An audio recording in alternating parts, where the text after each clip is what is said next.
హిట్స్కి ఫ్లాప్స్కి సంబంధం లేకుండా నెగిటివిటీ వచ్చేది మీకు వచ్చేది అంటున్నా వస్తుందన్న వచ్చేది సో మీరు ఏంటంటే మీరు ఎక్కడికి వెళ్ళాలనుకుంటున్నారో అక్కడ మీరు భయపడకుండా వెళ్ళిపోయేవాళ్ళు కాకపోతే ఎంత లేదనుకున్నా కూడా మనం చెవులు మూసుకోలేము ఇండస్ట్రీలో ఉన్నప్పుడు మనం చెవులతో వింటూ ఉండాలి ఎందుకంటే 10 మంది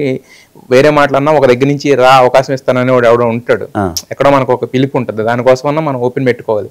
సో ఎలా దాన్ని ఎలా ఓవర్కమ్ చేస్తూ వచ్చారు అదే హైగా తారకన్నా ఇప్పుడు ప్రొడక్షన్ హౌస్ దగ్గరికి వెళ్తుంటాం వాళ్ళ పీపుల్ ఎవరో కలుస్తారు మనతో ఇంతమంది సినిమా చేద్దామని వాళ్ళు అనుకుంటారు ఏదో హిట్ ఆఫ్ ఫ్లాప్ పడిన తర్వాత మనోడితో ఏం చేసాం లేరా అని అంటారు అది మన చెవులో పడినప్పుడే కదా హై ఓకే ఫైన్ మనమేంటో మనకు తెలుసు కదన్న ఇప్పుడు ఎవరో మనల్ని తక్కువగా చూస్తే సరిపోదు కదా మనల్ని మనం తక్కువగా చూసుకోకూడదు అంతే ఎదుటోడు తక్కువగా చూస్తే ఏమవ్వదు అన్న నేను ఎప్పుడు తక్కువగా చూసుకోను కూడా నా వరకు నేను ఎప్పుడు హైయే నా వరకు నేను ఎప్పుడు గొప్పే ఎదుటోళ్ళు నన్ను తక్కువగా చూస్తే అది నా ప్రాబ్లం కాదు మేబీ ఈ రోజు అర్థం కాకపోవచ్చు ఇంకో రోజు అర్థం అవుతుంది ఇదే మైండ్ సెట్ తారక సింపుల్లీ అసలు దాంట్లో ఏం మొహమాటమే లేదు అదే మైండ్ సెట్ తో ఉన్నాను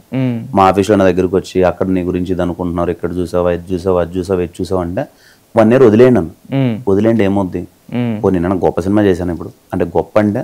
లెట్స్ ఏ ఎక్స్ట్రాడినరీ ఫిలిం చేసేది వచ్చింది లేదు నిజంగా మన సినిమా బాగాలేదు కొన్ని వస్తుంటాయి కానీ తప్పులు వస్తున్నాయి మనం చేయనేటివి వస్తున్నాయి వదిలేయండి అని అన్నాను ఓ పాయింట్ ఆఫ్ టైంకి వినలే అది నేను వదిలేయడం వల్ల వచ్చిన డ్యామేజ్ అయింది ఏది ప్రోపగండా అయిపోయింది ఏది నెంబర్ ఆఫ్ ఫిలిమ్స్ అంటూ అది ఇది ప్రోపగండా అయిపోయింది అరే దీనికైనా అడ్రస్ చేయాలా అని ఒకసారి ఆలోచించా అడ్రస్ చేయడం ఎందుకు లేచా మన వర్క్తో మాట్లాడదాం అని చెప్పి కొన్ని రోజులు వదిలేసా కానీ అది రోజు రోజుకి ఎక్కువైపోయేసరికి ఒకరోజు అడ్రస్ చేశాను అంతే ఎందుకంటే అది తప్పు ఇంకా ఎక్కువ వెళ్ళిపోతే మరీ ప్రోపగండా ఎక్కువ వెళ్ళిపోతాను అడ్రస్ చేశాను ఆ స్టేజ్లో లేనన్నా అంటే ఎందుకో నా మైండ్ సెట్ అంతే తారక ఇప్పుడు ఎవరన్నా మన గురించి తక్కువగా మాట్లాడుతున్నారా అదే కసి హ్యాపీ లెట్ హిమ్ టాక్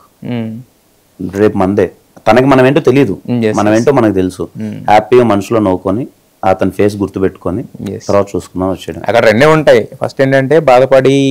ఇంకోటి చేయడం లేదంటే ఛాలెంజ్ చిరంజీవి గారు డైలాగ్ చెప్పుకొని అంతే బాధపడితే మనం వీక్ అన్నా ఇప్పుడు ఎదుటోడు మనల్ని నీకేమీ రాదురా నువ్వు చేతగొనోడివి నువ్వు ఏ పని చేయలేవు అని వాడు అన్నప్పుడు నీ కళ్ళలో పౌరుషం ఉండాలి లేకపోతే నీ కళ్ళల్లో వాడి మీద కోపం ఉండాలి నీ మీద నీకు ధైర్యం ఉండాలి అది కాకన్నా నీ కళ్ళల్లో జాలో లేకపోతే బాధ ఉన్నిందంటే యువర్ వీక్ నువ్వు పడిపోయావు వాడు నీకు ఏమీ చేయడు కొన్ని తిట్టాడని రేపటి భుజం మీద చేసి నీకు ఏమన్నా ఇస్తాడు ఏమీ చేయడు నీ మీద నాకు కాన్ఫిడెన్స్ లేనప్పుడు ఏం చేయలేవు అది ఉండద్దు ఎందుకు ఉండాలన్న every individual is a very strong person every individual ఎవరైనా కానీ they should be very strong fight for what you want మీరు చెప్పినట్టు అక్కడ గనక డౌన్ అయితే గనక మనం ఓడిపోయినట్టు వాడు యాక్సెప్ట్ చేసినట్టే నేను ఎదుటోడు ఏమన్నా అన్నాడు నువ్వేం చేయలేవరా అన్నాడు అనుకో ఆ టైంలో నువ్వు డౌన్ అయ్యావా అయిపోయా ఇంకేం లేదు అది చెప్పింది కరెక్టే అప్పుడు అంతే కదా నువ్వేం చేయలేవు అన్నట్టు మరి తర్వాత కంట్రోల్ అయిపోయింది మొత్తం అదే కాలో మీరు ఏదైతే మాట్లాడారో దాని తర్వాత కంట్రోల్ అయిందా నేను అనుకోవడం రియాలిటీ తెలిసింది జనాలకి అప్పుడు వరకు కిరణ్ అంటే ఇదిగో ఎవరో ఎంపీ కొడుకంట అదంట ఇన్ని సినిమాలు వస్తున్నాయి ఇది ఆ రోజు రియాలిటీ తెలిసింది ఆ ప్లాట్ఫామ్ లో మాట్లాడాను అది రియాలిటీ తెలిసింది అప్పుడు యా పీపుల్ లవ్ మీ నేనేం బిలీవ్ చేస్తానంటే అన్న ఇప్పుడున్న థింగ్లో ఇప్పుడున్న ఈ సోషల్ మీడియాలో కానీ వాట్ నువ్వు ఏం మాట్లాడినా పాజిటివ్ ఉంటుంది నెగిటివ్ ఉంటుంది మన పని మనం చేసుకుంటే అది ఓకే అంటే మనం మాట్లాడిన దానికి ఒక 2-3 అర్థాలు తీసుకుని చెప్పుకునేవాళ్ళు అది వేరు అదంతా బట్ అసలు మన పని మనం చేసుకుంటే వెళ్తుంటే కామెంట్ చేయడం అనేది అది ఖచ్చితంగా అడ్రస్ చేయాల్సింది మీరు చేశారు కదా అంటే ఆ రోజు చేశానన్న ఇంకా లేదులే ఎక్స్ట్రీమ్కి వెళ్ళిపోతుంది ఇది అడ్రస్ చేయకపోతే రాంగ్ అని చెప్పి చేశాను అయితే దానికి అంతటికే అనుమానాలు జరిగింది ఒక వేరే దాంట్లో పెట్టారు డైలాగ్ అనే దాని గురించి వచ్చింది ఇదంతా యాక్చువల్గా అప్పట్లో ఆ రోజు టాపిక్ అది కూడా కాదన్న